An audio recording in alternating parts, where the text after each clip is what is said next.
الحمد لله رب العالمين والعاقبة للمتقين والصلاة والسلام على رسوله الكريم أما بعد أعوذ بالله السميع العليم من الشيطان الرجيم بسم الله الرحمن الرحيم من عمل صالحا من ذكر أو أنثى وهو مؤمن فلنحيينه حياة طيبة قال الله تبارك وتعالى في مقام آخر ومن أعرض عن ذكري فإن له معيشة ضنكا صدق الله العظيم وصدق رسوله النبي الكريم إن الله وملائكته يصلون على النبي يا أيها الذين آمنوا صلوا عليه وسلموا تسليما اللهم صل على سيدنا ومولانا محمد معدن الجود والکرم وآلہ وصحبہ وبارک وسلم۔ عزیز دوستو، انسانی زندگی اثرات لیتی ہے، اچھے اثر بھی ہوتے ہیں، برے اثر بھی ہوتے ہیں۔ انسان کو موسم کا اثر بھی ہوتا ہے، انسان پر اس کے خاندان کا اثر بھی ہوتا ہے، انسان پر صحبت کا اثر بھی ہوتا ہے۔ بالکل اسی طرح انسان پر اس کی نیکی کا اثر بھی ہوتا ہے اور گناہوں کا اثر بھی ہوتا ہے۔ نیکی دل کو سکون دیتی ہے، گناہ انسان کو پریشان کر دیتے۔ نیکی اللہ کی رحمت کو متوجہ کرتی ہے۔ پھر حالت یہ ہوتی ہے کہ انسان اپنی ان پریشانیوں کا حل کہیں اور ڈھونڈتا پھرتا ہے، حالانکہ جب گناہوں کی بیماری لگے تو اس کی شفا توبہ میں ہوتی ہے، اس کا حل اللہ کے حضور معافی مانگنے میں ہوتا ہے، پہچاننے میں ہوتا ہے کہ مجھ سے کہاں غلطی ہو گئی، کس جگہ جا کے کمزوری میں نے دکھائی۔ ہر انسان اچھی، ٹھنڈی، خوبصورت، سکھ والی زندگی چاہتا ہے۔ اللہ کریم نے سورہ نحل کے اندر ارشاد فرمایا من عمل صالحا من ذکر او انثی، فرمایا جو بھی اچھے عمل کرے، چاہے مرد ہو چاہے عورت ہو، وہو مؤمن، شرط یہ ہے کہ مومن ہو، فلنحیینہ حیاتا طیبہ، فرمایا ہم اسے پاکیزہ زندگی عطا فرما دیں گے، حیات طیبہ دے دیں گے اسے، پاکیزہ زندگی۔ شرط کیا ہے؟ من عاملہ صالحا، نیک عمل کرے۔ کون سے عمل کرے؟ اٹھنا بیٹھنا، کھانا پینا، چلنا سونا جاگنا محتاط ہو اس کا، وہ نیکی کرے۔ قرآن پاک کے لفظوں کے حسن پر غور فرمائیے گا، فرمایا فَلَنُحْيِيَنَّهُ حَيَاتًا طَيِّبًا، ہم ضرور اسے پاکیزہ زندگی عطا فرما دیں، صاف ستھری زندگی، معیاری زندگی، خوبصورت شب و روز، آئیڈیل زندگی جس کو لوگ کہیں گے، وہ والی زندگی اسے دیں۔ اور دوسرے مقام پر سورہ طٰہٰ کی آیت نمبر 124 میں فرمایا وَمَنْ أَعْرَضَ عَنْ ذِكْرِي، جو ہمارے ذکر سے منہ پھیرے گا، جو ہمارا کھا کے چہرہ کسی اور طرف کرے گا، جو چلے گا ہماری زمین پر لیکن توجہ کسی اور طرف ہوگی، آسمان کی چھت ہماری بنائی ہوئی لیکن اس کے خیالات کہیں اور ہوں گے، فَإِنَّ لَهُ مَعِيشَةً ضَنْكًا، فرمایا ہم اسے تنگ زندگانی عطا کر دیں گے، اس کی زندگی تنگ ہو جائے گی، اس کی معیشت تنگ ہو جائے گی۔ گناہ زندگی کو تنگ کر دیتے ہیں، نیکی زندگی میں آسانی پیدا کرتی ہے۔ آپ کو اگر زندگی میں سکون چاہیے ہو تو آپ کسی غریب کی خدمت کر کے دیکھیں، اللہ کتنا سکون عطا کرتا ہے۔ آپ بڑے پاورفل بھی ہیں، بڑے طاقتور بھی ہیں اور بڑے باوقار بھی ہیں، لیکن کسی کو گالی دے کے آپ کا دل کبھی ٹھنڈا نہیں ہوگا، تکلیف ہوگی، اس کے اندر آزمائش ہوگی۔ ڈاکٹر ریسرچ کرتے ہیں، ڈاکٹر وہ کہتے ہیں گناہ کرنے سے آدمی جسمانی طور پر کمزور ہوتا ہے، لیکن وہی عمل اگر وہ بطور نیکی کرتا ہے تو اللہ اس میں اسے قوت عطا فرماتا ہے، اسی عمل میں اللہ اسے قوت عطا کر دیتا ہے۔ میں صرف اشارہ دے رہا ہوں، اس بات کی تفصیل میں نہیں جانا چاہتا۔ میرے عزیز یہ یاد رکھیں کہ نیکی آپ کو سکون دے گی، نیکی آپ کو ٹھنڈا کرے گی۔ اللہ تبارک و تعالیٰ نے قوموں پہ عذاب نازل کیا، اور قرآن مجید فرقان حمید نے ان قوموں کے تذکرے بیان فرمائے۔ بھائی کس لیے بیان کیے؟ کہ ہم عبرت حاصل کریں، ہم یہ غور کر لیں کہ یہ کام ہم نے نہیں کرنا، اس کام سے ہم نے بچنا ہے، ہم نے غور کرنا ہے کہ یہ چیز ہمارے اندر۔ لوگ کہتے ہیں نہیں جی نہیں، ہم پہ یہ عذاب نہیں آئے گا، بالکل نہیں آئے گا، اس میں شک نہیں۔ پر اللہ نے بیان کس لیے کیا تھا؟ بیان کیا قرآن مجید معاذ اللہ کسی ایسی چیز کا بیان کرتا ہے جس کی ضرورت نہ ہو؟ قرآن پاک نے ایک ایک حرف ایسا بیان کیا جس کی مسلمان کو ضرورت تھی۔ قوم نوح کا ذکر فرمایا قرآن پاک نے۔ حضرت نوح علیہ السلام کی قوم کو حضرت نوح علیہ السلام نے 1500 سال سمجھایا ہے۔ 15، کچھ لوگوں نے 950 سال لکھا ہے نا، اعلیٰ حضرت نے لکھا ہے 1500 سال عمر ہوئی حضرت نوح علیہ السلام کی۔ اللہ تعالیٰ بندے کو جلدی سزا نہیں دیتا، بلکہ قرآن مجید میں ایک جگہ رب کریم اس طرح بھی فرماتا ہے کہ جب بندے مجھے بھول جاتے ہیں تو میں ان کے لیے نعمتوں کے دروازے کھول دیتا ہوں۔ بندہ سمجھتا ہے کہ میں کچھ تو ہے نا کہ میرے اندر کہ میں جدھر جاتا ہوں خیر ہی خیر ہو جاتی ہے، وہ سمجھتا ہے کہ میری عقل ہے، حالانکہ اللہ اسے ڈھیل دیتا ہے۔ اللہ اسے ڈھیل دیتا ہے۔ گناہوں کی سزا کے 3 طریقے ہیں۔ ایک ہے متنبع کرنا، تنبیہ کرتا ہے اللہ، بندہ متنبع ہو جاتا ہے، یہ اللہ کا بہت بڑا احسان ہوتا ہے۔ ایک ہوتا ہے مہلت دینا، اور ایک تیسرا ہوتا ہے اللہ خفیہ تدبیر کرتا ہے۔ تھوڑا سا سمجھیے گا، انسان پر کوئی آزمائش آئی، فوراً اس کی چھٹی اس نے کہا کہ وہ فلاں جگہ غلطی کی تھی تب ایسا ہوا ہے۔ ہوتا ہے نا کئی دفعہ، آواز آتی ہے نا اندر سے، چلیں بول دیں کچھ نہیں ہوتا آپ کو، اللہ جانتا ہے یہاں کوئی کچھ نہیں کہے گا آپ کو، اور ہماری تو ویڈیو بھی نہیں گھومتی، یعنی خبر بھی نہیں ہو کہ کس نے ہاں کر دی کس نے نہ کر دی۔ آپ بغیر ٹینشن کے بات چیت کریں، آج کچھ نہیں ہوتا انشاءاللہ تعالی۔ آتی ہے اندر سے آواز؟ میں آپ سے اس لیے ان چیزوں کی تصدیق کراتا ہوں کہ باقیوں کو بھی آتی ہے کہ نہیں، اس لیے تصدیق۔ کبھی کوئی کسی جگہ انسان پریشان ہوتا ہے تو محسوس کرتا ہے کہ وہاں مجھ سے ہوتا ہے نا جی، جس کو یہ نصیب ہو جائے بڑا خوش نصیب آدمی ہے۔ حضرت مولا علی فرماتے ہیں اگر تجھے دنیا میں سزا مل گئی تو بچ گیا ہے، سمجھ پھر اللہ کرم کرے گا، آخرت میں سزا نہیں دے گا۔ اور یہ یاد رکھ لے، وما اصابکم من مصیبت فبما کسبت ایدیکم ویعفو عن کثیر۔ اللہ فرماتا ہے دنیا میں تجھے جو بھی تکلیف پہنچتی ہے وہ تیرے ہاتھوں کے کرتوتوں کی وجہ سے پہنچتی، ویعفو عن کثیر، فرمایا کثیر گناہ تو میں ویسے ہی معاف کر دیتا ہوں۔ یہ جو تیری زندگی میں دکھ ہے نا، یہ بھی میری قلیل سزائیں ہیں۔ یہ کثیر پر سزا، یہ قلیل ہے، قلیل یہ جو تمہاری زندگی میں تکلیفیں۔ انسان کو سزا ملتی۔ حضرت فضیل بن عیاض رحمۃ اللہ تعالی علیہ گھوڑے پہ بیٹھے تھے، گھوڑا شرارت کرنے لگ گیا، اچھلنے لگ گیا، کودنے لگ گیا، تو حضرت فضیل بن عیاض نیچے اترے، ایک کونے میں جا کے نماز کی نیت باندھ لی، 2 رکعت نماز پڑھی، پھر دیر تک استغفار پڑھتے رہے، روتے رہے، دعا کرتے رہے، واپس آئے۔ خادم عرض کرنے لگے حضور سمجھ نہیں آئی، گھوڑے نے تھوڑی سی شرارت کی، وہ بدکا ہے، آپ نے اس کو چھوڑا ہے اور چھوڑ کر کے آپ نماز میں لگ گئے۔ تو حضرت فضیل بن عیاض فرمانے لگے جب بندہ اللہ کی نافرمانی کرتا ہے نا تو جو چیزیں اس کی فرما بردار ہوتی ہیں وہ اس کی نافرمانی کرنے لگ جاتی۔ تو مجھے محسوس ہوا تھا کہ میں نے کہیں اللہ کی نافرمانی کی ہے، اس لیے ایسا ہوا ہے کہ میرے گھوڑے نے میری، تو میں توبہ کرنے لگا ہوں، اور اب دیکھتا ہوں بیٹھ کے بھلا کیا ہوتا ہے۔ میں نے سچی توبہ، حالانکہ مجھے یاد نہیں کہ میں کہاں بولا، پر کھری اور سچی توبہ کی۔ دوبارہ گھوڑے پہ بیٹھے تو گھوڑا بالکل صحیح ہو کے ساتھ چلنے لگ گیا۔ میرے بھائی جب یہ تنبیہ ہے اللہ کی طرف سے، یہ متنبع کیا جاتا ہے کہ تو بعد آ جا۔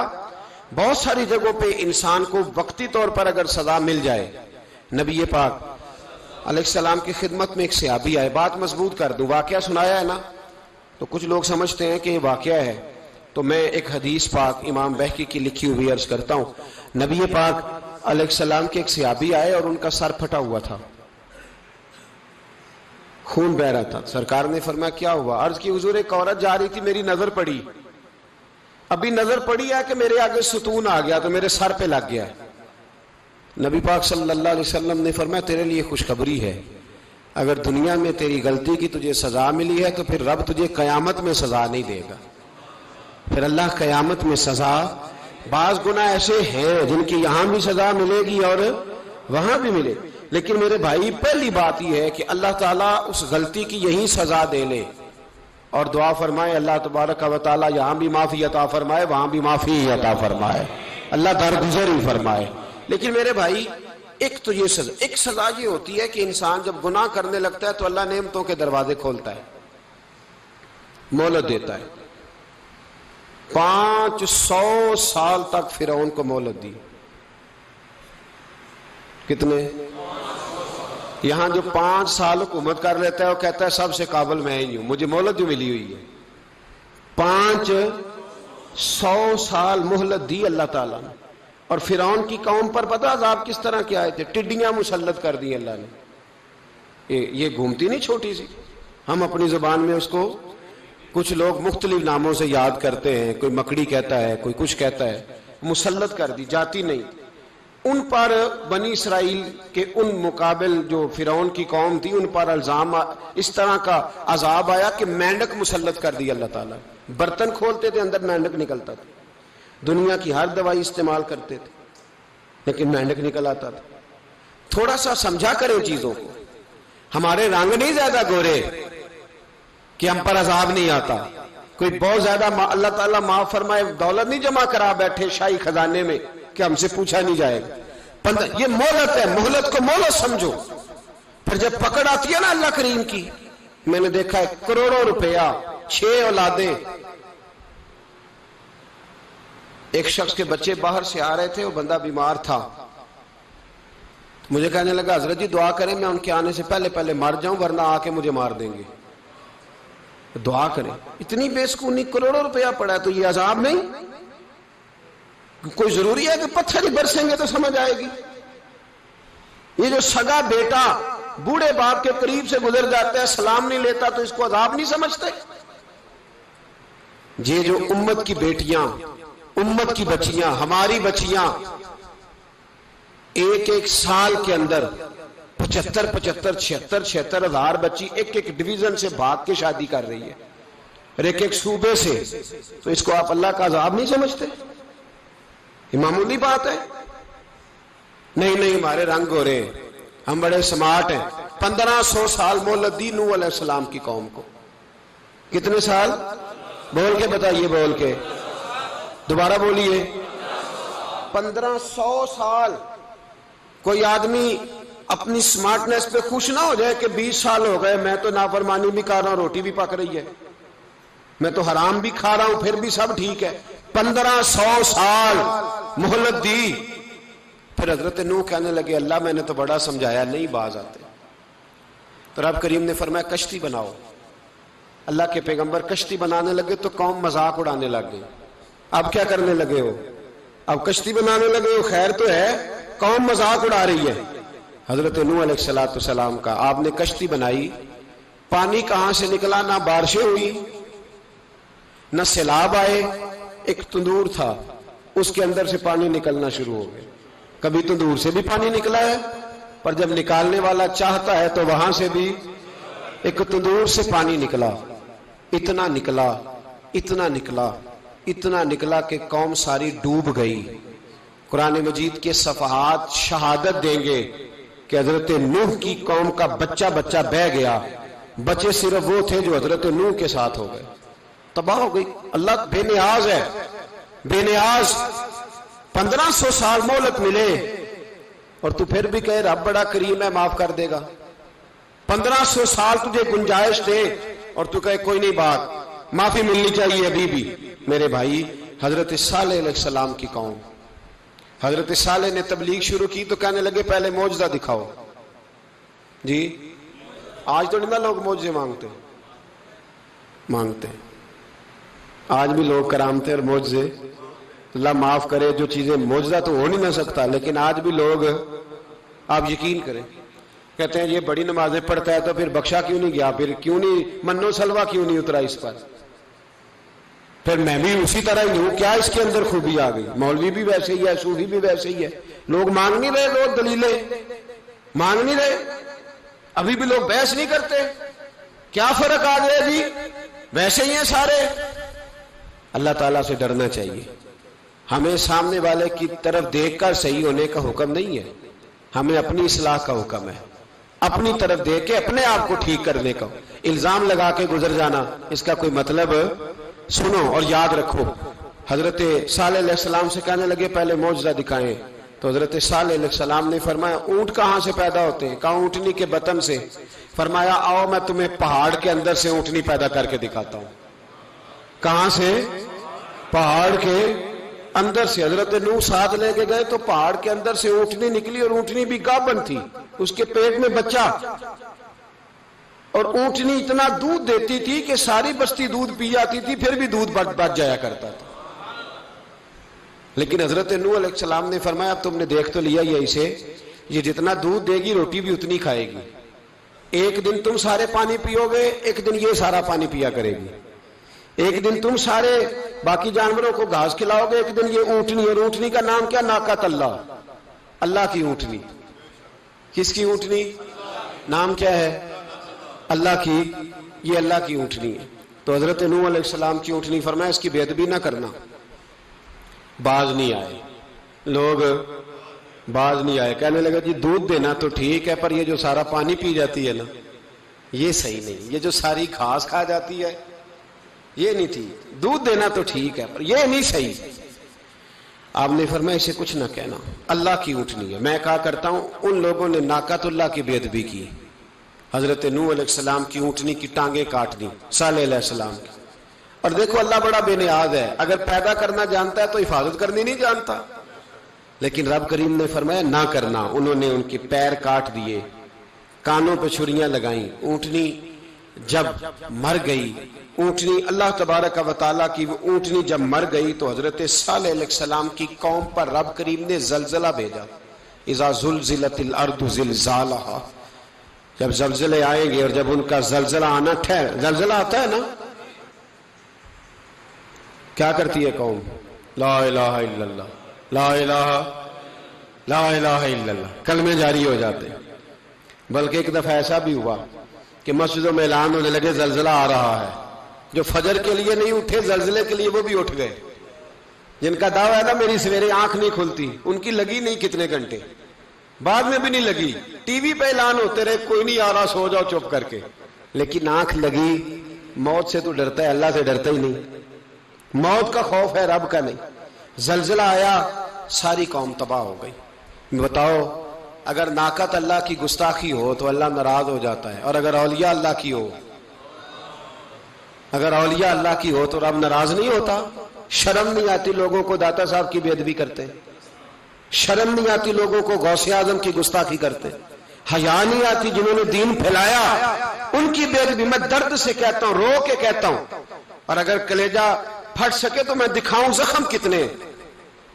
ایک حج کے موقع پر ایک بابا جی، اس سال 4,80,000 روپے کا پرائیویٹ حج تھا، اور بابا جی کی کیفیت کمزور تھی، بیچارے بیمار تھے، اس کے باوجود وہ گئے۔ بوڑھے آدمی، جا کے بیٹھیے، بزرگ، اور کتنی مشکل ہے وہاں منا، مزدلفہ، عرفات، طواف زیارت، کتنا مشکل کام ہے طواف زیارت کرنا، طواف وداع کرنا۔ کس کٹھن سے حج کیا، بڑھاپے میں، پیسے بھی لگائے، اور جب وہ روضہ رسول پہ گئے صلی اللہ، اور انہوں نے جا کے نبی پاک صلی اللہ علیہ وسلم کے روضے کی طرف منہ کر کے درود شریف پڑھا تو ایک ملا نے اٹھ کے کہہ دیا تو مشرک ہے۔ تو میری روح کانپی، میں نے کہا تجھے شرم نہیں آئی، حیا نہیں آئی؟ اس کی عمر دیکھ، کس بڑھاپے میں کہاں سے چلا، کہاں آیا۔ یہ مشرک ہوتا تو کسی مندر میں جاتا، یہ مشرک ہوتا تو کسی گرجے میں جاتا، یہ مشرک نہیں، یہ مومن ہے، اور یہ وہ والا مومن ہے جس کے سینے میں دل جب دھڑکتا ہے تو خالی دھڑکتا نہیں، ساتھ وہ محمد عربی پہ درود و سلام بھی پڑھتا ہے۔ شرم نہیں آتی لوگوں کو؟ اتنی بڑی گستاخی کرتے، جو روضہ رسول پہ آیا مشرک ہے۔ میں نے تو ایک مولوی کو صاف صاف کہا تھا، میں نے کہا اگر میں مشرک ہوں تو نکالو، مشرک کا داخلہ تو یہاں ویسے ہی منع ہے۔ شرم نہیں آتی؟ اپنی زبان کا ایک پاس کرو کچھ۔ اتنا ظلم، اتنی بڑی فرقہ واریت امت میں، اتنا امت کو تقسیم کرتے ہو، تمہیں شرم نہیں آتی؟ جہاں سے اتحاد کا پیغام دینا چاہیے وہاں سے تم لوگوں کو فرقے کا پیغام دیتے ہو، ایک مقصود فرقے کی تبلیغ کرتے ہو. خدا را تو میں کہہ رہا ہوں ناقت اللہ کی بے ادبی پہ عذاب آتا ہے تو اولیاء اللہ کی بے ادبی پہ نہیں آتا. داتا صاحب ساری زندگی تبلیغ کرتے رہے، ایک آدمی نے اٹھ کے کہہ دیا جناب وہ تو شرک کا اڈا ہے، تو رب کریم ناراض نہیں ہوتا ان باتوں سے؟ ہمیں خیال کرنا چاہیے، اللہ سے ڈرنا چاہیے. ان چیزوں سے عذاب آتا ہے اور آ رہا ہے. اللہ تعالی ہمیں محفوظ فرمائے. اللہ ہمیں اس سے، قوم لوط پہ بھی عذاب آیا. ہم جنس پرستی، مرد مردوں سے بدکاری کرتے. حضرت نوح نے سمجھایا کہ یہ کام درست فطرت کے خلاف ہے، یہ کام درست نہیں. جب انسان یہ کام کرتا ہے تو زمین اور آسمان کانپتے ہیں. اب میں کیسے کھول کے بتاؤں، میرے پاس اعداد و شمار ہیں کہ پاکستان کے اندر اس کام کی کیفیت کیا ہے اور کس طرح کر کے لوگ، میں تو رونا روتا رہتا ہوں داڑھی کا. لوگ کئی دفعہ کہتے ہیں حضرت صاحب پہلے بھی آئے تھے تو داڑھی کی بات، پھر بھی آئے تو داڑھی کی بات. تو میں رونا روتا ہوں، اس لیے روتا ہوں کہ جو کلین شیو نوجوان ہوتا ہے وہ امرد کے حکم میں ہے، اس پر وہی حکم لگتا ہے جو عورت پہ لگتا ہے. اس کے ساتھ مرد کا اٹھنا بیٹھنا اسی طرح ناجائز ہے جس طرح عورت کے ساتھ. حضرت جنید بغدادی رحمت اللہ تعالی علیہ کے سامنے ایک شخص نے کہا وہ کتنا خوبصورت نوجوان جا رہا ہے، تو آپ فرمانے لگے تو حافظ قرآن نہیں؟ کہا ہاں. فرمانے لگے جا اپنے حفظ کی خیر بنا. وہ شخص کہتا ہے میں نے اس بغیر داڑھی والے کلین شیو نوجوان کو بری نظر سے دیکھا، مجھے قرآن پاک ہی بھول گیا، سارا قرآن پاک بھول. اور کتنے سال میں دعائیں کرتا رہا، بیت اللہ کے طواف کرتا رہا، میں یاد بھی کرتا تو نہیں ہوتا. کیسے اب تو ہمارا نعت کہاں بیوٹی پارلر سے ہو کے آتا ہے، ہم کسی اور کو کیا پیغام دیں؟ وہ پیغام، وہ نظام، وہ طریقہ کار جس کا حکم تھا شریعت میں. قوم لوط پر عذاب آیا. صحیح بیٹھتے ہوں گے بچے جو موٹر سائیکلوں پہ بیٹھتے ہیں. میں نے گجرانوالہ کی سڑکوں پہ بچوں کو، نوجوانوں کو جو تماشے کرتے سرے عام دیکھا ہے تو مجھے ڈر لگتا ہے. اور کوئی روکنے والا نہیں، شغل ہو رہا ہے، ہنس رہے ہیں اور سامنے عورتیں بھی ہیں، سب ہو رہا ہے. کتنی تکلیف کی بات. حضرت نوح کی قوم یہ کام کرتی تھی، قرآن پاک نے بیان کیا ہے. حضرت نوح نے سمجھایا، فرمایا رب کریم نے تمہیں اپنی خواہش پوری کرنے کے لیے جائز طریقہ عطا فرمایا، عورتوں سے نکاح کرو، اور اس نکاح کی برکت سے جو اللہ تمہیں اولاد دے گا اس کو اللہ تبارک و تعالیٰ تمہارے لیے باعث بخشش بھی فرمائے گا. لیکن جب قوم نہ مانی تو جو قوم لوط کا عمل کرے اس کا علاج قرآن نے بیان فرمایا کہ آسمان سے پتھر برسیں گے. پھر پتھر برسے اور جن کے بڑے بڑے اچھے دماغ تھے ان کے دماغ چکنا چور کر دیے گئے، تباہ کر دیے گئے، ان کے دماغ زمین پر بچھاڑ دیا گیا. اللہ مہلت دیتا ہے لیکن اس کا مطلب یہ نہیں کہ انسان توبہ ہی نہ کرے. حضرت شعیب علیہ السلام کی قوم پر بھی عذاب آیا، اس لیے کہ بددیانتی کرتی تھی، ناپ تول میں کمی کرتی تھی. میں نے کہا تھا شب قدر کی رات کہ یہ کوئی تماشا ہے کہ شب رات آئی تو ساری رات روتے رہے یا اللہ معاف کر دے، یا اللہ معاف کر دے، رو رو کے چیخے مار مار روئے. شب قدر آئی تو پھر چیخے ماری، ساری رات روئے. تو جس بندے کا پروگرام ہی نہیں سویرے بدلنے کا، دکان پہ بیٹھ کے پھر وہی ناپ تول میں کمی، پھر وہ اللہ تعالیٰ معاف کرے. میں ایک مضمون پڑھ رہا تھا تو وہ فوڈ کے اسپیشل لوگ تمہیں لکھا تھا مہربانی کرو ملاوٹ ہی اچھی چیز کی کر لو، مرچ میں کیری تو نہ ملاؤ اینٹوں کی، وہ تو بیمار کرتی ہے، وہ تو خون کی آنتوں کو روک دیتی ہے. وہ کہنے لگا، اور وہ کہتا ہے میں تمہیں بتاتا ہوں کون کون سی چیز ملائی جا سکتی ہے، وہ ملا لو. خدا را اس قوم پہ رحم کرو، مہربانی. ایک دوست ہے ہمارے، میں وزیر آباد میں ان کے گھر بیٹھا تھا تو ایک میڈیکل، میرا کسی شخص پہ اعتراض کرنے کا میں مجموعی بات کرتا ہوں. میں ایسے ڈاکٹروں کو جانتا ہوں جو اللہ تعالیٰ فضل کرے سچ مچ کے نیک ہیں، اچھے لوگ. تو بچے کا میڈیکل سٹور ہے تو والد بیمار ہو گیا تو کہتا ہے ابا جی ڈاکٹر صاحب نے کہا آپ کو ڈرپ لگنی ہے. تو سگے باپ کو ڈرپ لگانے لگا تو باپ کیا کہتا ہے پتر تیری مہربانی مینو کوئی اصلی لائی، وہ نہ لائی جڑی لوکاں نو لانا ہے. اب وہ پیار سے سنا رہا ہے بات. میں نے اسے کہا کہ یہ تو ڈوب مرنے کا مقام ہے نا، ڈوب مرنے کا مقام، کہ جس ملک کے اندر دوائی بھی صحیح نہ بکے، اصلی نہ ملے دوائی بھی، اور پھر وہ قوم کہے کہ ہم نے تو پورے روزے رکھے. ہم نے تو بڑا صدقہ اور خیرات کیا، دوائی بھی اصل نہ ملے۔ جناب شعیب علیہ السلام کی قوم ناپ تول میں کمی کرتی تھی، تو اللہ تبارک و تعالیٰ نے ان پر بتا عذاب کس طرح کا بھیجا، شدید گرمی ہوئی۔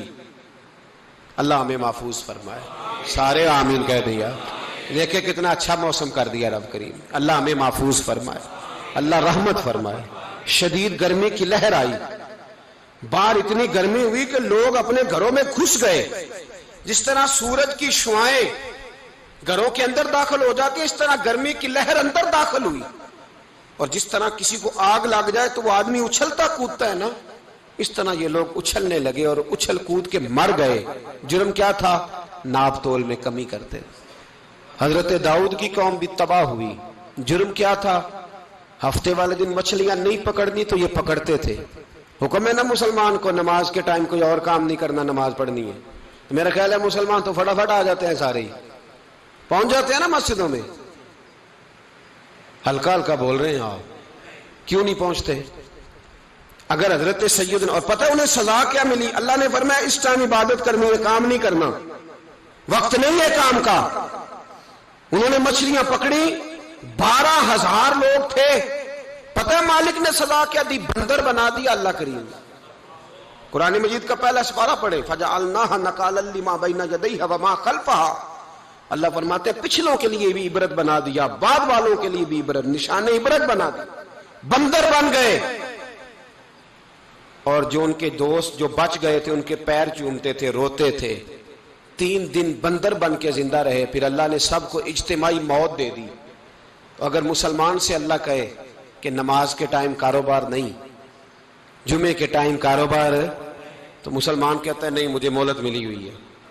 یہ تو اس وقت پتہ چلتا ہے نا جب بچے ڈیوٹی لگاتے، ہاں ہاں ہاں عذاب آتا ہے، اس وقت پتہ چلتا ہے۔ میں نے دیکھا یہ منظر، اس وقت پتہ چلتا ہے جب بچے کسی ملازم 6,000 کی ڈیوٹی لگاتے، کہتے ہیں ابے کا دھیان رکھنا، ہم دکان پہ بیٹھنے لگے۔ پھر اسے سمجھ آتی ہے اگر میں نماز کے ٹائم مسجد میں ہوتا تو آج میری اولاد میری خدمت میں ہوتی۔ میں نماز کے ٹائم مسجد نہیں گیا تو بچوں نے 6,000 کا ملازم بٹھایا ہے، ابا جی کا خیال رکھ، ایک نرس بلائی ہے، تو خیال رکھ۔ کدھر ہوتے ہیں مسلمان نماز کے ٹائم؟ ایک عیسائی نے اعتراض کیا ہے، سنیں، وہ کہتا ہے مجھے لگتا ہے مسلمانوں کے 3 خدا ہیں۔ مسلمان اڑ گیا، کہنے لگا نہیں ہمارا تو ایک ہے، کہا نہیں 3 ہے، معاذ اللہ استغفر اللہ، ہمارا ایک ہے۔ کہنے لگا نہیں میں ثابت کرتا ہوں، ایک تمہارا خدا 5 نمازوں کا ہے،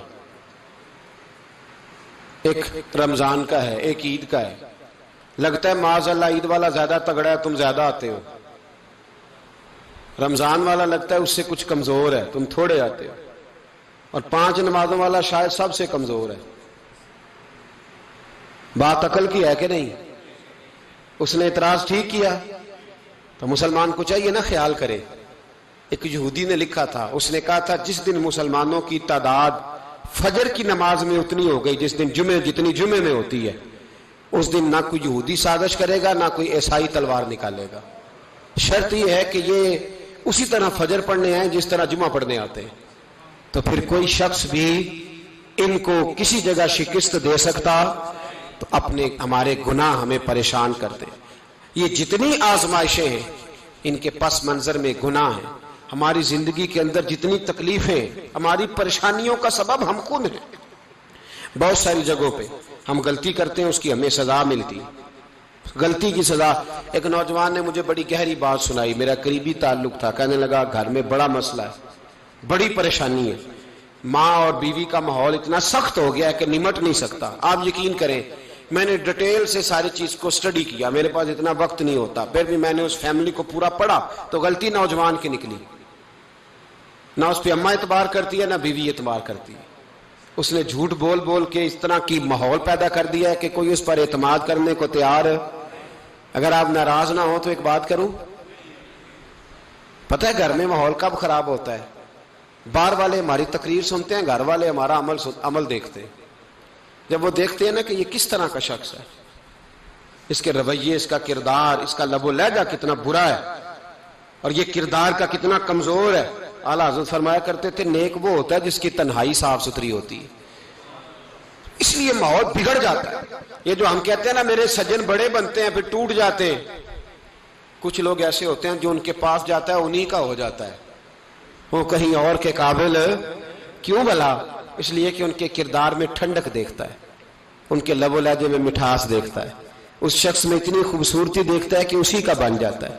حضرت ابراہیم بن ادم کے پاس ایک نوجوان آیا، کہنے لگا میں گناہ کرنا چاہتا ہوں۔ فرمانے لگا بالکل کر، اللہ کا دیا ہوا رزق کھانا چھوڑ دے اور گناہ کر۔ کہنے لگا یہ نہیں ہو سکتا۔ فرمانے لگے چل پھر اس طرح کر، رب کی زمین پہ نہ رہ، کسی اور کی زمین پہ چلا جا۔ کہنے لگا یہ بھی نہیں ہو سکتا۔ فرمانے لگے چل اللہ کی چھت سے نکل جا۔ کہنے لگا یہ بھی نہیں ہو سکتا، تو آپ رو پڑے۔ فرمانے لگے پھر جناب اسرائیل جب آئیں تو ان سے کہنا مجھے 2-3 سال کی مہلت دے دے، پچھلی میری گناہوں میں گزر گئی، میں ذرا 3 سال عبادت کر لوں۔ تو وہ شخص بھی رونے لگا، کہنے لگا حضور وہ مہلت نہیں دیتے، وہ جب لینے آتے ہیں تو پھر لے کے اللہ تعالیٰ نے جب انسان بنانا چاہا نا تو جناب جبریل کو کہا مٹی لے کے آ زمین سے۔ حضرت جبریل نے مٹی پہ ہاتھ ڈالا تو باقی کی مٹی رونے لگ گئی، اسے جدا نہ کر۔ تو جناب جبریل چھوڑ کے چلے گئے۔ حضرت میکائیل کو بھیجا مٹی لا، مٹی پہ ہاتھ ڈالا تو باقی کی مٹی رونے لگ گئی، چھوڑ کے چلے گئے۔ جناب اسرائیل کو بھیجا، مٹی پہ ہاتھ ڈالا تو باقی کی رونے لگ گئی، چھوڑ کے نہ جاؤ۔ تو حضرت اسرائیل فرمانے لگے تیرا رونا دیکھو کہ رب کا حکم دیکھو۔ وہ لے گئے، جب پیش کی تو رب کریم نے فرمایا اسرائیل جان نکالنے کی ڈیوٹی بھی تیری، تو مٹی کو لے آنا، باقی مٹی روتی بھی رہے تو روتی رہے، جب میرا فیصلہ آ جائے تو پھر اس میں کوئی گنجائش۔ ہم کھاتے بھی اللہ کا ہیں، نافرمانی بھی اس کی کرتے، زمین پہ بھی اس کی چلتے ہیں، نافرمانی بھی اس کی کرتے، حکم کسی اور کا مانتے، چھت پہ رب کریم کی رہتے۔ اس طرح نظام نہیں چلتا۔ میرے بھائی یاد رکھ لو، گناہوں کی سزا ملے گی، زندگی تنگ ہو جائے، یہاں بھی آزمائش ہوگی اور وہاں بھی۔ میں نے درس پہ کہا تھا، پھر بات کہتا ہوں، یہ میں اپنے لیے کہہ رہا ہوں، توجہ ہے میری بات پر۔ دعا فرمایا کرے کہ جو کچھ ہم نظر آتے ہیں اللہ ہمیں ویسا بننے کی توفیق بھی عطا فرما۔ اللہ ویسا بننے کی، یہ مشکل معاملہ ہے، مشکل۔ دیکھیں نا ایک آدمی سیاستدان ہے، اس نے بڑے اچھے نعرے لگائے، انقلاب آ جائے گا، میں غریب کا بھلا کر دوں گا، میں یتیموں کے سر پہ ہاتھ رکھوں گا، میں مجبوروں کی مدد کروں گا، میں دکھیوں کی مدد کروں گا، مزدوروں کو۔ اس نے اچھے اچھے نعرے سکھائے، اچھا اس نے پیغام دیا، اندر اس کے یہ تھا کہ اقتدار ملے گا تو مرضی کروں گا۔ لوگ اس کے گرد بھی گئے، اس کی گاڑی کے پیچھے بھی بھاگے، لوگوں نے اس کے نعرے بھی لگوائے، جیب سے پیسے لگا کے اس کے پوسٹر بھی شائع کیے، لوگ اس کے گرویدہ ہو گئے۔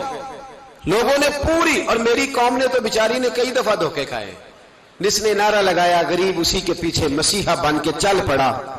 آج دھوکہ دے لیا، لوگوں کو پیچھے لگا لیا۔ یہ بتاؤ اگر راز کھل جائے، اگر راز کھل جائے کہ یہ دھوکہ دے رہا ہے، یہ فریب کر رہا ہے، تو لوگ اس کا کیا حال کریں گے؟ یہ راز قیامت میں کھل جائے گا، قیامت میں یہ راز یہ کھل جائے گا، یہ دھوکے باز تھا۔ اذا زلزلت الارض زلزالہا، جب زلزلہ آئے گا جیسے اس کا آنا ٹھہرا، واخرجت الارض اثقالہا، زمین اپنے بوجھ باہر نکال دے گی۔ اس سے مراد کیا ہے کہ زمین پہ جو جرم ہوئے زمین بتا دے گی، باہر نکل آئے۔ وقال الانسان ما لہا، انسان کہے گا اسے کیا ہوا، یہ تو سب کچھ بتا رہی، بوجھ باہر نکال دے گی۔ ایک آدمی پیر طریقت بن کے بیٹھ گیا، جبہ کبہ پہن کے، بڑی پگڑی باندھ کے بیٹھ گیا، اچھی اچھی نیک باتیں بتانے لگا، لوگ اس کی دست بوسی کرنے لگے، ہاتھ چومنے لگے، پیچھے لگ گئے، خدمت کرنے لگے، جیب سے نذرانہ دینے لگے، اس کے نام پر لوگ اپنی جیب سے لنگر پکانے لگے، خانقاہ کی خدمت ہونے لگی، مہمان اس کے آتے، نوکری کوئی اور کرتا۔ میں نے کہا تھا شاید اپنے لیے کہہ رہا ہوں، ڈیوٹیاں لوگ کرنے لگے، حالات بدلنے لگے، لیکن اس کے اندر تو چور تھا، وہ تو دکاندار تھا، تو یہاں جو اس کے پیچھے لگے تھے وہ تو سچے تھے، انہیں تو اجر ملے گا، لیکن اس کا جب راز کھلے گا تو بڑی رسوائی ہوگی، اس کا جب راز کھلے گا تو بڑی۔ ایک میری طرح کا دیندار تھا، جو چہرے کا تو نیک تھا، اندر پتہ نہیں کیا کچھ تھا۔ ایک طوائف گزر رہی تھی، اس نے اس کو تبلیغ کر دی، کہنے لگا بس کر دے، سیانی بن جا۔ تو کسی دانشور میں لکھا ہے اس نے بڑا سخت جواب دیا، اس عورت نے کہنے لگی بابا میں تو جو ہوں وہ نظر بھی آ رہی ہوں، تو بتا جو تو نظر آتا ہے وہ تو ہے کہ نہیں؟ اس بندے نے چیخ ماری اور بے ہوش ہو کے گر پڑا. تو لوگوں نے کہا بابا آج کسی صوفی کا کلام سنا ہے جو بے ہوش ہو گیا؟ تو اس نے کہا نہیں، آج طوائف کی بات سنی ہے، طوائف کی. اور وہ عجیب بات کر گئی ہے، وہ کہہ گئی ہے میں تو جو ہوں میں نظر آ رہی ہوں، تو بھی تو بتانا، تو بتانا کہ تو دستار امامت پہنتا ہے.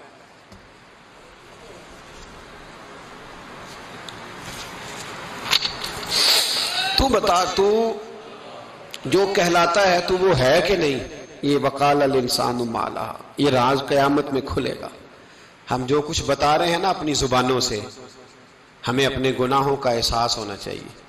ایسا نہ ہو کہ جب سزا ملے تو پھر اس طرح کی ملے کہ دوبارہ کسی کو کوئی منہ دکھانے کے قابل نہ رہے. میرے بھائی یاد رکھیں اور سمجھیں، گناہ انسان کی زندگی کو تنگ کرتے ہیں. میرے نبی پاک علیہ السلام نے فرمایا جب تو جھوٹ بولتا ہے تو تیرے فرشتے کرامن کاتبین سائیڈ پہ ہو کے کھڑے ہو جاتے ہیں. جب تو زنا کرتا ہے تو تیرے اندر سے ایمان نکل جاتا ہے. اور نبی پاک علیہ السلام نے فرمایا جب میری قوم میں ناانصافی عام ہو جائے گی تو قتل بھی عام ہو جائے گا. اور سن لو لکھ لینا یہ حدیث دل کی تختی پر. نبی پاک علیہ السلام نے فرمایا جب میری قوم میں بے حیائی اور بدکاری عام ہو جائے گی تو 2 سزائیں اللہ دے گا. ایک تو جوان موتیں آئیں گی، جوان بچے کچھ بھی نہیں دیکھا چلے گئے. اور دوسری سزا اللہ یہ دے گا کہ ایسی بیماریاں آئیں گی جن کا علاج نہیں ملے گا، ایسے امراض پھوٹ پڑیں گے. اگرچہ میں آپ کو ایسی تقریر بھی سنا سکتا تھا جس پہ آپ بہت زیادہ محظوظ ہوتے، پر میں نے اس جمعے میں ایسا موضوع چنا ہے جس کا ہمیں خاص ضرورت ہے. بھائی دیکھیں تو صحیح کہیں ایسا تو نہیں کہ ہم ان عیبوں میں مبتلا ہیں. میرے نبی کریم علیہ السلام نے فرمایا جب تم نیکی کا حکم دینا اور برائی سے منع کرنا چھوڑ دو گے پھر اللہ تم پر ظالم حکمران مسلط کرے گا. اور اگلے لفظ اس سے بھی زیادہ سخت ہیں. محبوب فرمانے لگے پھر تمہاری نیک لوگ دعائیں بھی کریں گے تو اللہ وقتی طور پر ان کی دعاؤں کو بھی قبول نہیں فرمائے گا. اس لیے کہ تم لوگوں نے نیکی کا حکم دینا اور بھلائی سے روکنا چھوڑ دیا. عزیزو یاد رکھو جب گناہ عام ہوتے تو پھر حالات بدلتے اور لوگوں کو سزا ملتی ہے ان کے گناہوں کی. بلکہ یہاں تک لکھا ہے کہ نیت خراب ہو تو سزا شروع ہو جاتی. کیا خراب ہو؟ بولیے گا. نیت بھی خراب ہو تو سزا. حضرت رومی کہتے ہیں کہ ایک بادشاہ کو پتہ چل گیا کہ ایک آدمی نے بڑا اچھا باغ لگایا ہے، خوبصورت باغ ہے، مالٹے کا کنوں کا باغ بڑا پیارا. بادشاہ نے کہا ذرا جا کے دیکھتا ہوں. بادشاہ سلامت باغ دیکھنے آئے تو اب وہ مزدور آدمی تھا، عام آدمی تھا جس نے باغ لگایا، کسان تھا. اس کو کہا کہ چند کنوں توڑ کے لایا تو بڑے پیارے لگے. 1-2 اور لایا، کھائے، بڑے میٹھے، بڑے پیارے، بڑے توانا، بڑا مزہ آیا. تو بادشاہ کے دل میں خیال آیا کہ اس پہ قبضہ نہ کر لوں باغ پہ. ہمارے ہاں نا کرائے پہ دکان دیتا نا مالک، تو جب کسی غریب کی چل جاتی ہے کہتا ہے تو خالی کر، میں نے خود ڈال لی ہے. چل گئی نا اس کی. حالانکہ رزق اپنے اپنے نصیب کا ہے، رزق اپنے اپنے نصیب کا ہے، جس کو اللہ تعالیٰ چاہتا ہے عطا کرتا ہے. تو اس کو کہا کہ اور توڑ کے لا، اور دل میں خیال ہے کہ یار اتنا اچھا باغ ہے قبضہ کر لیتے ہیں. ہماری حکومتیں قبضہ کر لیتی ہیں کہ کوئی چیز اچھی لگ جائے. اب وہ کسان 2-3 کنوں توڑ کے لایا، اس نے کھائے تو کھٹے نکلے، ترش تھے. کہنے لگا تجھے کیا ہو گیا ہے؟ تو بندہ بڑا صاحب دل تھا، کہنے لگا میں تو ٹھیک ہوں، آپ اپنی نیت سے پوچھیں کہیں خراب تو نہیں ہو گئی. تو کنوں میں بھی اس کا اثر آ گیا ہے. اپنی نیتیں بگڑ جائیں نا، نیتیں. اب ایک بات کہنے لگا ہوں، غور سے سننا. جب تک 2 بھائی اکٹھے کاروبار کرتے ہیں نیت ہوتی ہے کہ ہمارا گھر چلے گا، تب تک اللہ برکت دیتا ہے. اور جب اپنی اپنی جیبیں سمیٹنے لگ جاتے ہیں نا کہ یہ میرا 5000 ہے آج میں گیا تھا اگرائی کرنے، یہ میرا 10,000 ہے آج میں نے محنت زیادہ کی، جب وہ ٹٹولنے لگتے ہیں پھر اس دکان سے بھی برکت اٹھ جاتی ہے، پھر وہاں سے بھی برکت چلی جاتی ہے. فَإِنَّ لَهُ مَعِيشَةً ضَنْكَ، فرمایا جب تو میں منہ پھیر لیتا ہے پھر تیری زندگی اللہ تنگ کر دیتا، پھر وہاں سے بھی برکت، خوبصورتی، اثر اٹھ جاتا ہے۔ ایک سنار نے گلی میں ایک یتیم چھوٹے سے بچے کو گھومتے دیکھا تو سنار بے اولاد تھا، بچے کو اٹھا کے گھر لے آیا، 18 سال اس بچے کی پرورش کی، اس کو پالا پوسا جوان کیا۔ سنار کے پاس وہ دکان پہ چلا جاتا، وہ کئی دفعہ دکان پہ رہتا، کئی دفعہ گھر میں رہتا۔ ایک دفعہ وہ دکان پہ تھا، بچہ گھر تھا، 18 سال کا جوان، اس کی بیوی اکیلی تھی۔ وہ جس نے ماں بن کے پالا تھا اس نے اسی پہ حملہ کر دیا، اس کا بازو بری نیت سے تھاما، بیوی چیخی۔ تھوڑی دیر گزری تو وہ نوجوان پیروں میں بیٹھ گیا، کہنے لگا اماں پتہ نہیں مجھے کیا ہوا۔ شام کو سنار آیا، بیوی چیخنے لگی، چلانے لگی، کہنے لگی آج عجیب بات ہوئی، جس کو میں نے جگر کا خون دے دے کے پالا اسی نے گندی نظر ڈالی۔ سنار محو حیرت ہے، بیوی کا خیال تھا کہ لاٹھ اٹھائے گا، ڈنڈا اٹھائے گا، نوجوان کو مارے گا، لیکن وہ رونے لگ گیا۔ اس نے کہا آج اس نے میرا بازو تھاما ہے، جانے کیا کیا ہے، پریشان ہونے لگ گیا، سجدے میں گر گیا۔ کہا تو بتاتا کیوں نہیں؟ تو وہ سنار کہنے لگا اس کی غلطی نہیں، 18 سال کے بعد آج مجھ پر بھی شیطان سوار ہوا تھا۔ ایک عورت آئی تھی، وہ اپنے بازوؤں میں چوڑیاں پہننا چاہتی تھی تو میں نے بھی گندی نظر سے ہاتھ ڈالا تھا، رب کریم نے مجھے فوراً اس کی سزا دی۔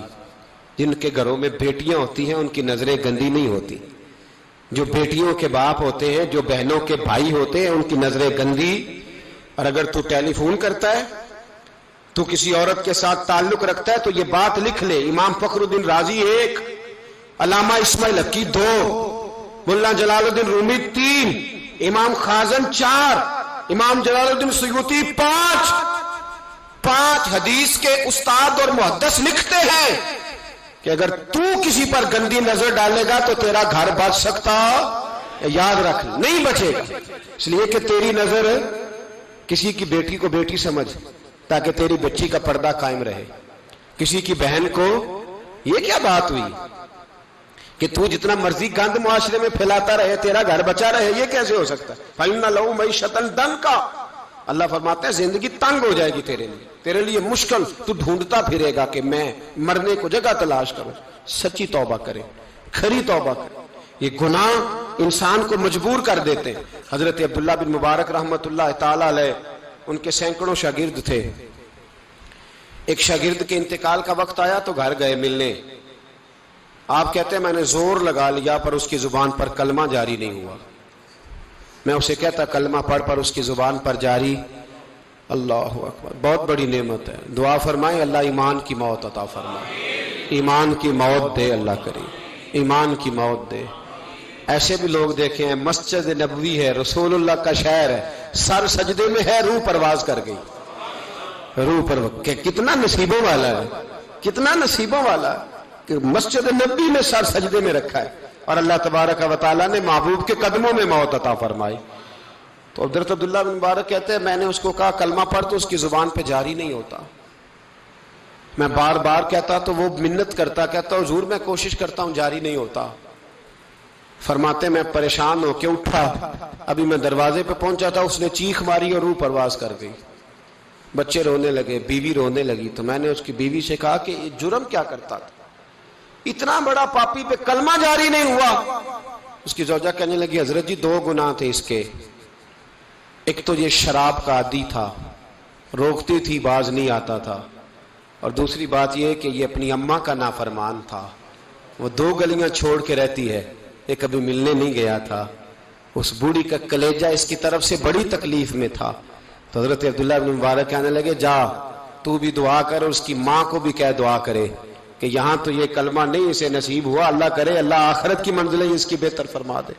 میرے بھائی ایسے گناہ، حضرت مالک بن دینار نے توبہ کی انہوں نے، کس طرح؟ فرماتے میں نشے کا عادی تھا، کسی نے مجھے کہا کہ بطور دوائی شراب پی لو تو میں نے پی لی، نشے کا عادی تھا، شراب پیتا تھا۔ اللہ تعالیٰ نے بڑی منتوں اور کوششوں کے بعد، منتوں کے بعد ایک بیٹی عطا فرمائی، وہ بھی 2.5-3 سال کی ہوئی تو پردہ کر گئی۔ کہتے میں اس کی قبر پہ بیٹھ کے گھنٹوں روتا، شراب کا عادی تھا۔ ایک دن سویا تو خواب دیکھتا ہوں کہ میرے پیچھے ایک بڑا سانپ لگ گیا ہے، اور سانپ جب منہ کھولتا ہے تو انگارہ نکلتا ہے. میں پھر دعا کرتا ہوں اللہ ہمیں معاف فرمائے، اللہ ہم سے درگزر. میں کچھ قبرستانوں میں جاتا ہوں تو میں سانپ بچھو پھرتے ہوئے دیکھتا ہوں اور ڈر آتا ہے کہ ہم یہاں آنے والے ہیں. یہ لوگ کہہ رہے ہیں کہ تمہاری تیاری ہے، کسی وقت بھی اعلان ہو جائے گا کہ چلو بھائی چلو فلاں صاحب کا جنازہ ہے، اٹھو. لوگ کہتے ہیں جلدی کرو، اور ایک کونے میں ایک شخص یہ بھی کہتا ہے کہ دیگ بھی رکھ لو، مہمان بڑے جمع ہو گئے. اور ایک کونے میں لوگ یہ بھی کہتے ہیں کہ برف ٹھنڈی لے آؤ، لوگوں نے پانی بھی پینا. پہلے اعلان ہوتا ہے کہ فلاں فوت ہو گیا، پھر اعلان ہوتا ہے جنازے کا ٹائم ہو گیا، پھر اعلان ہوتا ہے جنازہ اٹھایا جائے گا، اور پھر بات ختم ہو جاتی ہے. پھر کل من علیہ فان، پھر کوئی نہیں پوچھنے آتا. ختم ہو گئے، قصہ ہی ختم ہو گیا. ان لوگوں کی کہانی مٹ گئی، ختم ہو گئے. بڑے بڑے کج کلا، کوئی پوچھنے والا نہیں. موت کا راج ہے موت کا راج. موت راج کرتی ہے بس، اور کسی کا راج نہیں. وہ راج کرتی ہے، جدھر جاتی ہے اسی کا راج ہے، راج کر رہی ہے. تو حضرت مالک بن دینار کہتے ہیں قبرستان میں نے دیکھا، میں خواب دیکھتا ہوں بڑا اژدہا، اس کے منہ کے اندر آگ، میرا پیچھا کر رہا ہے. کہتے میں خواب دیکھ رہا ہوں. میں دوڑا، لیکن وہ اژدہا جب میں دوڑا تو میرے آگے آ کے کھڑا ہو گیا. میں مشرق کو دوڑا تو وہاں بھی آ گیا، مغرب کو دوڑا تو وہاں بھی آ گیا. جناب مالک بن دینار کہتے ہیں ایک بوڑھا شخص کمزور مجھے بچانے آیا، پر اس اژدہا نے پھونک ماری تو وہ بوڑھا آدمی دور جا گرا. کہتے میں چیختا تھا، چلاتا تھا. ایک پہاڑی پہ میں بھاگا گیا تو وہاں مجھے میری بیٹی ملی، مجھے فوت ہو گئی. وہ اس اژدہے کے آگے اس نے یوں ہاتھ کیا تو اژدہا پیچھے بھاگ گیا. میں نے بیٹی کو گود میں اٹھایا، میں نے کہا بیٹی یہ کون تھا؟ کہنے لگی ابا یہ تیرا برا عمل تھا، یہ تیرا برا عمل تھا، یہ تجھے کھا جاتا اگر میں نہ ہوتی.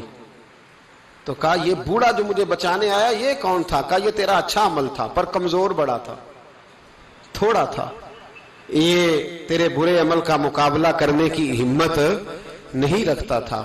حضرت مالک بن دینار کہتے ہیں میری بیٹی نے خواب میں میری داڑھی پکڑ لی اور کہنے لگی ابا میں چاہتی ہوں تو صحیح ہو جا، ایسا نہ ہو کہ پھر تیرے پیچھے یہ اژدہا لگ جائے. حضرت مالک بن دینار کہتے ہیں جب میں سو کے اٹھا تو میری داڑھی آنسوؤں سے بھری ہوئی تھی. پھر اس کے بعد میں نے توبہ کی، اس طرح کی توبہ کی کہ پھر میں نے کوشش کی کہ دوبارہ میں اپنے رب کی نافرمانی نہ کروں. حضرت عبداللہ ابن عباس فرماتے تھے جو دنیا میں ہنس کے گناہ کرتے ہیں نا، ہنس کے جھوٹ ہنس کے بولتے ہیں، ہنس کے لوگوں کی غیبت کرتے ہیں، فرمایا یہ جو تمہیں ہنس کے گناہ کرتے نظر آتے ہیں ان کا رونا قیامت میں دیکھا نہیں جائے گا، ان کے آنسو قیامت میں دیکھے نہیں جائے. جو ہنس کے گناہ کرتے یہ روئیں گے. فَلْيَضْحَكُوا قَلِيلًا وَلْيَبْكُوا كَثِيرًا. رب فرماتا ہے زیادہ رویا کرو، کم ہنسا کرو. نبی پاک علیہ السلام روتے تو صحابہ کہتے حضور آپ اتنا کیوں روتے ہیں؟ تو محبوب فرماتے جو میں جانتا ہوں وہ تم نہیں جانتے. بھائیو قبروں میں اکیلے جانا ہے، کبھی غور کرنا، اکیلے کوئی بندہ ساتھ حساب دینے نہیں جائے گا. اماں بڑا پیار کرتی ہے لیکن قبر میں کبھی کوئی ماں بھی ساتھ دفن نہیں ہوتی. اپنا اپنا حساب دینا، مشکل وقت ہے، حساب کر لینا چاہیے، تیاری کر کے رکھنی چاہیے. گناہ اگر یہاں ہماری زندگی کو تنگ کریں گے تو وہاں بھی ہمارے لیے مشکلات پیدا کریں. نبی کریم علیہ السلام نے فرمایا ہے کہ اللہ بڑا مہربان ہے، اللہ بڑا کریم ہے، اللہ بڑا ستار ہے. اور یاد رکھو جب کوئی اس کی ریٹ کو چیلنج کرے، جب کوئی اس کے قانون کو توڑے، جب کوئی اللہ کی اعلانیہ نافرمانی کرے، پھر رب کریم کی غیرت کو، اس کے عدل کو جوش آتا ہے. توبہ کرے سچی، مسجد کی حاضری دیں پابندی کے ساتھ. میری آپ سے ہمیشہ یہ گزارش رہتی ہے کہ مسجد کی حاضری پابندی سے دیں. میں اپیل کرتا ہوں داڑھی رکھ لیں، یہ میرے نبی کا طریقہ ہے صلی اللہ تعالی علیہ. واپس آ جائیں. ہماری بقا نہ ہمارے دین میں ہے. کوئی نہیں ہمیں رکھے گا، کوئی نہیں رکھے گا، کوئی نہیں. میرا ایک دوست رات بتا رہا تھا کہ سعودی عرب میں ایک شخص نے 30 سال محنت کی، تو جب وہ مرا ہے وہیں اس کے گھر میں فون کیا تو اس کے گھر والوں نے کہا جناب آپ کو مشکل ہوگی ڈیڈ باڈی بھیجنے میں، وہیں دفن کر دیں، ہاں اگر اس کا کوئی پیسہ ہے تو وہ ذرا اکاؤنٹ میں بھیج دیں، بچیوں کو ضرورت ہے۔ او بھائی تو اکیلا جائے گا، تیرے لیے مشکل ہو جائے۔ اپنے بھی ساتھ یقین کریں، بچے دعائیں کرانے آتے ہیں، کہتے ہیں حضرت جی دعا کریں اللہ اماں کی سختی معاف کر دے۔ اس کا مطلب کیا ہے کہ اماں اب جائے، اب ہمارا نمبر آئے۔ بچے تو انتظار کر رہے ہیں کہ ابا جائے اور گدی پہ ہمارا نمبر آئے، تیاری ہے۔ اکیلے جانا ہے، اکیلے، سخت سا مرحلہ ہے، اکیلے سارا کچھ فیس کرنا۔ آج توبہ کریں، وہاں کے کیڑے یہاں رہ کے مارے، اپنے ساتھ ظلم نہ کریں۔ ہم اس قابل نہیں کہ وہاں جا کے مقابلہ کر سکیں۔ بچیں، اپنے آپ کو محفوظ کریں، بچائیں، حساب اپنا اپنا دینا ہے۔ کسی باپ نے اگر اپنے بچوں کو حرام کھلایا تو بچے تو نہیں کہہ رہے تھے نا کہ حرام لے کے آ، تو باپ نے حساب دینا، والد نے۔ لہذا مہربانی فرمائیں، اپنے اوپر رحم کھائیں، اپنے آپ کو سنواریں۔ آج جمعۃ الوداع ہے، توبہ کریں، اللہ کے نیک بندوں کی صحبت میں بیٹھا کریں، اچھی باتیں سنا کریں تاکہ دل نرم رہے۔ ان جگہوں سے بچیں جو گناہ کی طرف لے کے جاتی، ظلم سے، زیادتی سے، جبر سے بچیں۔ اپنے آپ کو اپنے رب کریم کی بارگاہ میں جھکا دیں۔ ہمارا کہیں اور گزارا نہیں، کوئی نہیں ہمیں پوچھے گا۔ اقبال رو پڑے آخری عمر میں، رو پڑے اور اللہ کی بارگاہ میں عرض کرنے لگے نہ جہاں میں کہیں بھی امان ملی، جو امان ملی تو کہاں ملی، میرے جرم خانہ خراب، تیرے عفو بندہ نواز میں، پناہ صرف اللہ رسول کی بارگاہ میں، باقی کوئی پناہ دینے کو تیار نہیں ہے۔ دعا کرتا ہوں اللہ کی بارگاہ میں اللہ ہمیں سچی توبہ کی توفیق عطا فرمائے۔ آخر دعوانا ان الحمدللہ۔